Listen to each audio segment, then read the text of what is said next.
Since 1983, FAME has helped business and education work for Maine.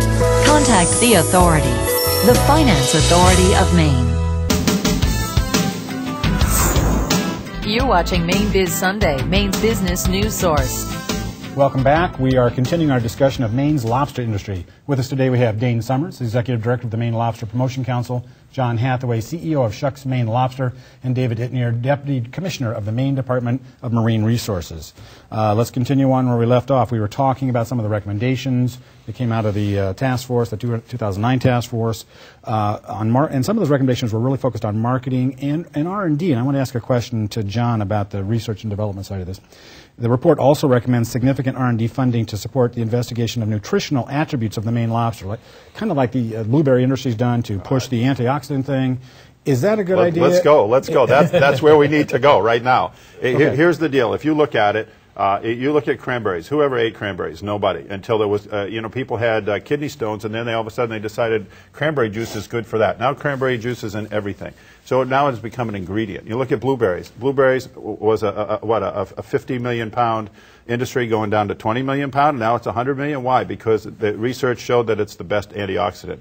So what Maine lobster needs is a cure. We need to find out that it's low fat, it's low in calories, it has no carbohydrates. It's the most perfect food in the world. Plus it's delicious. But we have to find out what it cures to really get it to that next level. And I know what I know where that research should go, by the way. Okay. But we came up. We started a series of products called pinklobster.org because there has been research done, and I am almost certain that if we do further research on with lobster, we'll find out that it actually prevents breast cancer, and it has incredible properties in it. And if you look at what's in the shell, in the chitin in the shell, they use it in the battlefield. They're doing incredible things now medically with the chitin in the shell. So I think that's where that research has to go. When we find a cure, we're going to take lobster to the next level. Okay, good. It sounds like it can do quite a bit. Yeah, absolutely. That's good. One of the other things that the task force recommended was to really pull together under one organization kind of these various divergent and some would say fragmented groups that represent the industry into one industry that would sector that would be called the Maine Lobster Institute. David, I'm going to toss that to you. What do you think of that idea? Would that happen, and could that happen? It's a very independent group.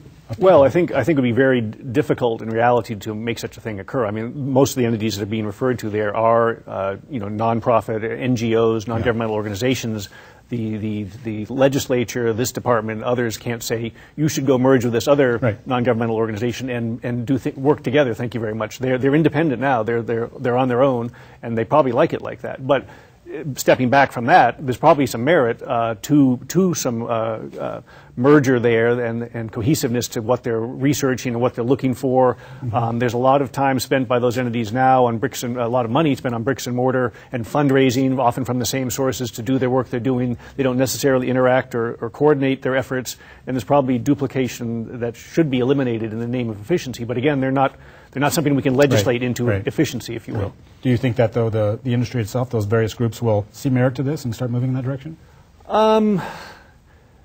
Well, quite possibly not. I mean, they probably like their organizations pretty much the way they are. Most of us do. And yeah, I read that when I said Adam. Yeah, it's not human nature to want to say, oh, I'm going to merge with that nice group over there because it's the right thing to do. So the last thing we need is another government entity to try to do this. The people who need to be, the real innovators are the people on the front line. If you have a customer, you understand the business, and you understand that you're risking the dollar, then you're going to spend it wisely, and you're going to be innovative, and you're going to understand what the customer wants. That's the focus of where we need to go in this industry. We need more value-added products. We need to make lobster more of an ingredient in value-added products. We're selling a great food. We're not selling a live animal. And that's what people have to understand, and we have to go out and do the research to find out what products people want. And when we find that out, this industry is going to boom, and the boat price is going to rise. And I was going to mention, in terms of the article you quoted earlier from Mr. Drew, the lobsterman from Cutler, and perhaps not wanting to go the route that's been talked about in terms of increased spending on marketing. On the flip side, I think there's very few people who would say the status quo is adequate and that it is acceptable into the future for Maine, and it's a $300 million boat price, landed price industry. It's huge, And to spend, as we do at the moment, about $350,000 annually, that's what runs through the Maine Lobster Promotion Council from surcharges on licenses, is completely untenable for an industry of that value. And I don't think even John, who I know quite well, would say the status quo is fine, don't do anything. No, but here's what he did say. Yeah, he did go on to say in that same article, and where is the voice of our industry association? Shouldn't this marketing idea come from the industry itself and not a state agency? I understand that this is a recommendation from the Governor's Lobster Task Force, which Commissioner LaPointe was a part of, but since the report was released, the DMR has been the lead voice. Oh, no, I wouldn't necessarily argue with him on that. Okay. I'm not sure we have been the lead voice. We need more. But I don't think we're seeing that. Well, just wanted to say that I would concur with John that the government is not the best entity to do marketing in the state of Maine. He's absolutely right that others should, but someone has to drive this conversation and fill the vacuum for that dialogue. And there's going to be a cost. How do we fund this? I mean, talk about that. Well, I want to address what John was saying. Okay. I mean, John's absolutely correct, is that, and marketing is sometimes misused. It's not a magic bullet. You can't just go out and throw $5 million at it and hope good things happen. Right. That's not a good way to utilize your resources. But John's absolutely right.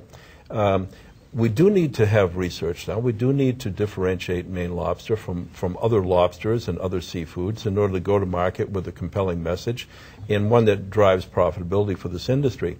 But on the same hand, it's not really fair for John and his company to bear the burden of developing that research and bringing that to the market for everyone to benefit.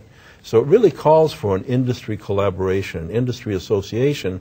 I agree with David that it should be industry-driven, and we need to put aside our differences and come together and say, what is the goal that we're looking for? We all want a profitable, viable industry, and in a certain sense, a rising tide does lift all boats. And I think the report does say that the minimum of $3 million should come from the industry towards that marketing piece, and the rest would come from other supplemental funding. I'm not sure exactly what that. On the other hand, I don't think we should tax the lobster at the wharf or any place else. Okay. I don't think it should be incumbent upon the fishermen to pay another nickel, because, however, if there is a tax or a fee in some way, it's gonna go down to the boat. Yep. And I don't think that's they can what John afford was it. talking about. He's saying how that all rolls back down to him. There's going to be a better way to do it. Yeah. Okay. Good.